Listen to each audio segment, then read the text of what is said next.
Hello दोस्तों, आप में से कई सारे लोगों की रिक्वेस्ट आ रही थी कि लखनऊ एयरपोर्ट को लेकर जानकारी दी जाए। बहुत सारे लोग हैं जो कि उत्तर प्रदेश और बिहार के रहने वाले हैं, जो कि लखनऊ एयरपोर्ट का सहारा लेते हैं अपनी उड़ानों को पूरा करने के लिए।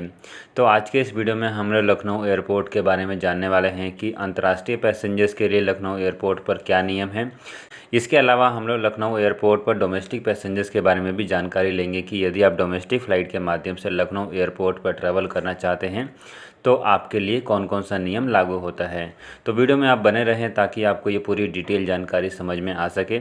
आगे बढ़ने से पहले आपको बताते हैं कि सबसे पहले यहाँ पर इंटरनेशनल पैसेंजर्स के बारे में जानेंगे, उसके बाद हम लोग डोमेस्टिक पैसेंजर्स के बारे में जानने वाले हैं।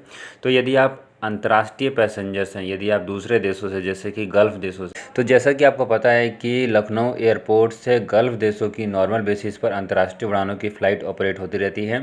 तो यदि आप गल्फ़ देशों से लखनऊ एयरपोर्ट पर ट्रैवल करना चाहते हैं तो यहाँ पर आपको अपने ट्रैवल से पहले कोरोना का नेगेटिव रिपोर्ट करवाना ज़रूरी है। ये कोरोना का नेगेटिव रिपोर्ट आपका 72 घंटे से पहले होना ज़रूरी है। यदि आपके पास ये कोरोना का रिपोर्ट आ जाता है तो आपको न्यू दिल्ली एयरपोर्ट की वेबसाइट पर जाना है। वहाँ पर आपको एयर सुविधा पोर्टल मिलेगी। उस एयर सुविधा पोर्टल में जाकर आपको उस कोरोना वायरस का नेगेटिव रिपोर्ट अपलोड करना है। इसके साथ साथ आपको वहाँ पर एयर सुविधा पोर्टल में भी अपना हेल्थ डिक्लेरेशन करना पड़ेगा। ये दोनों काम आपको एयर सुविधा पोर्टल में ही करना है। ये काम करना आपके लिए बेहद ज़रूरी है, क्योंकि यदि आप ये काम नहीं करेंगे तो लखनऊ एयरपोर्ट पर पहुँचने के बाद आपको कई तरह की समस्या आ सकती है। तो ये बात आप बिल्कुल ध्यान में रखें कि यदि आप लखनऊ एयरपोर्ट पर ट्रैवल करने वाले हैं तो आपको वहाँ पर पहुँचने से पहले ये दोनों काम करने बहुत ज़्यादा ज़रूरी है। इसके अलावा आप समझ लेते हैं कि लखनऊ एयरपोर्ट पर जाने के बाद आपको कौन कौन सी बातों का ध्यान रखना पड़ेगा। तो जो भी आपने जो रिपोर्ट अपलोड करी है और हेल्थ डिक्लेरेशन किया है, इसका रेफरेंस नंबर आपको नोट करना ज़रूरी है। इसके साथ साथ बेहतर रहेगा कि आप उसका प्रिंट आउट की कॉपी अपने साथ लेकर ट्रैवल करें, क्योंकि यदि आप एयरपोर्ट पर पहुंचेंगे तो आप वो सीधा प्रिंट आउट की कॉपी दिखा सकते हैं, नहीं तो आपके पास यदि रेफरेंस नंबर है वो रेफरेंस नंबर भी आप एयरपोर्ट अधिकारियों को बता सकते हैं कि आपने इस रेफरेंस नंबर के तहत ये सारी की सारी रजिस्ट्रेशन करी है, ये सारा का सारा आपने डिक्लेरेशन जो है सबमिट किया हुआ है, जिससे कि आपकी जो भी डिटेल है वो एयरपोर्ट अधिकारी ऑनलाइन इंटरनेट के माध्यम से चेक कर लेंगे कि आपकी रिपोर्ट का स्टेटस क्या है, आपने जो हेल्थ डिक्लेरेशन किया है उसमें क्या क्या आपने मेंशन किया हुआ है, सारी जानकारी उनको खुद से ही पता लग जाएगी। इससे आपका जो है समय बचेगा और आप आसानी से एयरपोर्ट से अपने घर जा सकेंगे। इसके अलावा बात करें वहाँ पर क्वारंटीन हो रहा है या फिर नहीं हो रहा है, तो दोस्तों यहाँ पर साफ साफ बोला गया है कि लखनऊ एयरपोर्ट पर कोई भी क्वारंटीन नहीं है, लेकिन शर्त यही है कि आपको अपने साथ कोरोना वायरस का नेगेटिव रिपोर्ट लेकर जाना ज़रूरी है। अब जान लेते हैं यहाँ पर डोमेस्टिक पैसेंजर्स के लिए कि डोमेस्टिक पैसेंजर्स के लिए क्या नियम है।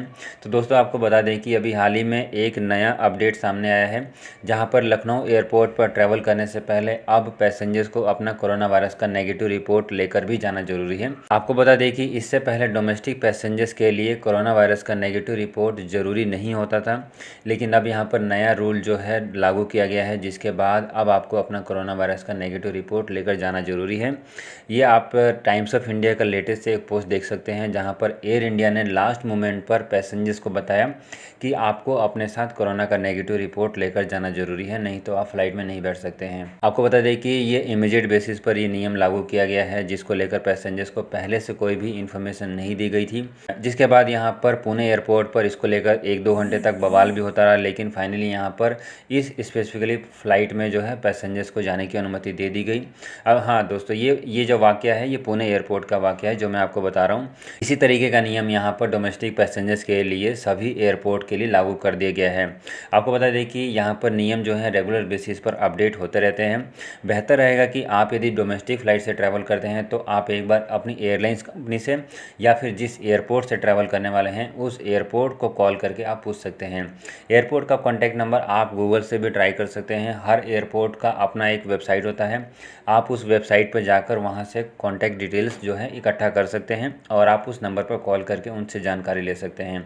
बेहतर रहेगा आप ये जानकारी एयरलाइंस कंपनी से ही इकट्ठा कर लें, क्योंकि एयरलाइन कंपनी को कांटेक्ट करना एयरपोर्ट से कांटेक्ट करने से ज़्यादा आसान होता है। तो दोस्तों उम्मीद है कि आपको यहाँ पर लखनऊ एयरपोर्ट से जुड़ी हुई सारी जानकारी समझ में आ गई होगी। यदि आप अंतर्राष्ट्रीय पैसेंजर्स हैं उसकी भी जानकारी हमने इस वीडियो में दे दी है। इसके साथ साथ यदि आप डोमेस्टिक पैसेंजर्स हैं तो उसके बारे में भी हमने यहाँ पर आपको बता दिया है। ऐसी और रेगुलर अपडेट के लिए आप हमारे हमारे इस चैनल के साथ बने रहें, क्योंकि हम यहाँ पर आपके लिए इस तरह की सारी खबरें समय दर समय लेकर आते रहते हैं।